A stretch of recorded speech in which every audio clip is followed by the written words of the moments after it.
What a man, what a man, what a man, what a mighty good man. Yes, he is.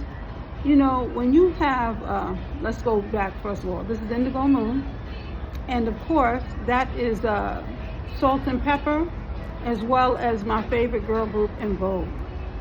When you look at a good man, how do you measure him? You know, how do you measure a good man? How do you say this person stands out amongst the crowd? I'd have to say my my granduncle, my grandmother's youngest brother was definitely one of those individuals. No, he wasn't perfect. He was a rehabilitated man from, you know, being on drugs at one point in time in his life.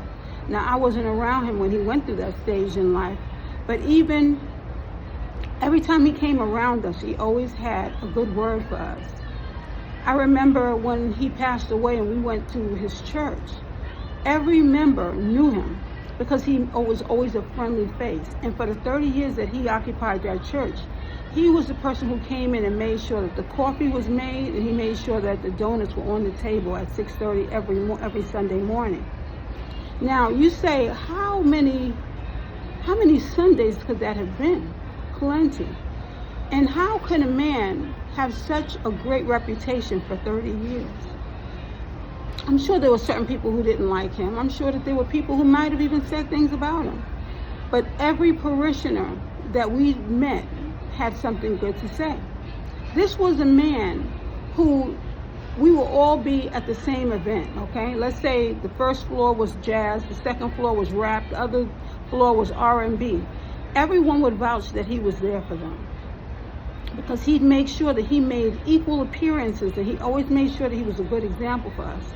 He was never judgmental. If you came to him and you told him something was going on, he would tell you, he would give you the best advice he could. But more importantly, he wouldn't judge anyone else. Let's say you say, okay, this person did this to me. He say, speak on what you actually saw. And if that is the case, why don't you take that to God? Because God is the only person who's going to be able to judge that person. I will not be the one to do it. With that, you always had a lot of fun. There was a wedding that went on in the family, and there were all these young guys looking at these girls, and they didn't really know how to approach them. He tried to lead by example.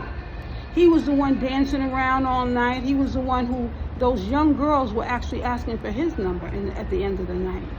Because he was so much fun, he was personable, and of course he was a gentleman. He pulled a seat out for you to sit in. He'd hold the door for you to come into the house or the store.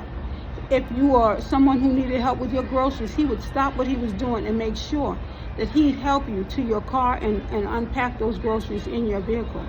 A stellar gentleman. Now, I'm not going to say he was perfect.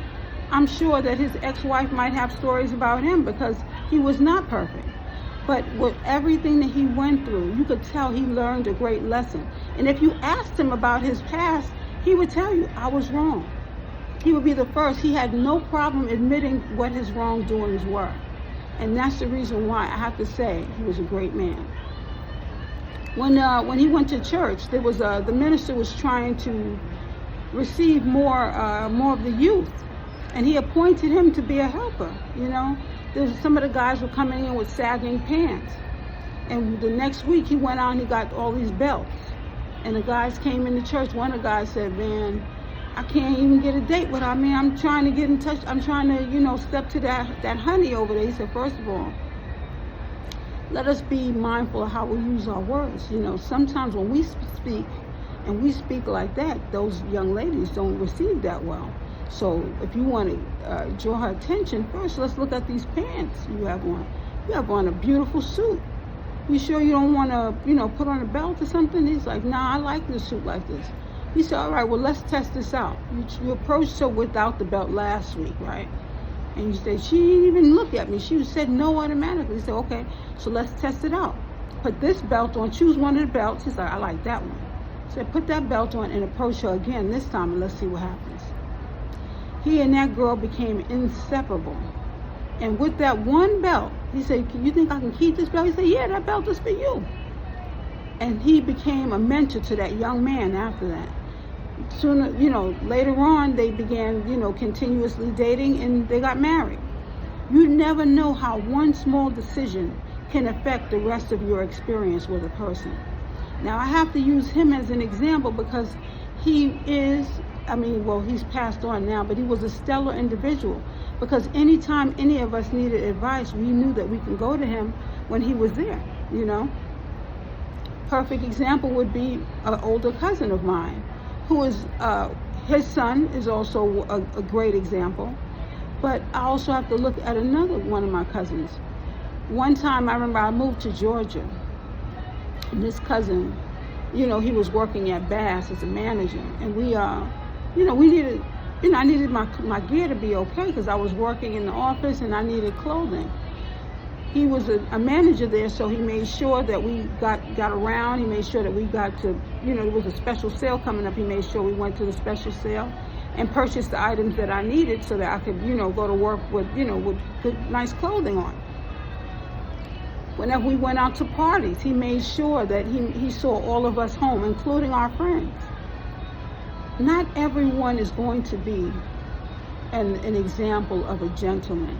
But when you're looking to date, or when you're looking to even be in the company of a gentleman, you want to know that this person is not only going to make sure that they see you home, but they have good advice that they could be a true friend. And I have to say that my uncle and my cousins have been true friends. These two especially. My grand-uncle's son and my other cousin. Not all the time can you say that you know people such as this. My godfather. I remember so many times I'd be working, and when you work in retail, they have those overnights where they want you to stay late after holidays or before the holidays to do inventory. And there were times where I could not get home. And I would call my godfather, and my godfather would stop what he was doing. Even if he were in bed, he'd answer the phone. He said, "What's going on, baby?"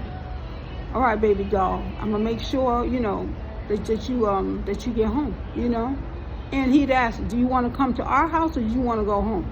Because he said, "This is a late night. I want to make sure you get in and you do what you have to do." Okay? Now, in fact, he didn't even call me, that's my uncle called me baby doll. He would call me daughter. Okay? It's important that we have people that we can count on. And when you find those people, you value them, He also had a son that I called my god brother. To this day, he's another one. He has been a great example, has gone to college and made sure that his children were taken care of, bought a house in Jersey. You have to look at the individuals, and you have to sometimes really figure out what it means to be in the company of people who are good people. And when you know that you have these type of people in your life, you want to make sure that you go to them when you might need good advice. You might want to go to them when, let's say, you need to be walked down the aisle and you don't have any family members who might be eligible for this position. The main thing that I'm trying to appoint here is that when you know a gentleman, when you have that type of person in your presence, you have to thank God that you have that. Because everyone does not have the same story. But it is important that if we are going to, to live a life that is most comfortable, you have to also make sure that the gentlemen, the boys in your presence are seeking that type of advice, seeking people in their life that are going to be there for them. Because we don't live on this earth alone, and we need people who are going to be good examples for our boys, okay? And our girls. They need to know what that looks like. They need to know what that feels like. They need to understand that this is not something that happens all the time. Now, I have to say, my grand-uncle made a good example out of the boys in his church. And I have to say, my cousins helped me to see that this is the type of person who I would like to date, early on in years. So it's important that we look for good examples, and we find ourselves in a company of people who are good people. Because being in the presence of people who you can honor and who you can love and appreciate and respect, that is a blessing. So when we say, what a man, what a man, what a mighty good man, we want to know that man, and we want to make sure that we are appreciating those men in our lives as well. So that's Indigo Moon. You have a wonderful day, and I hope that you are growing with God.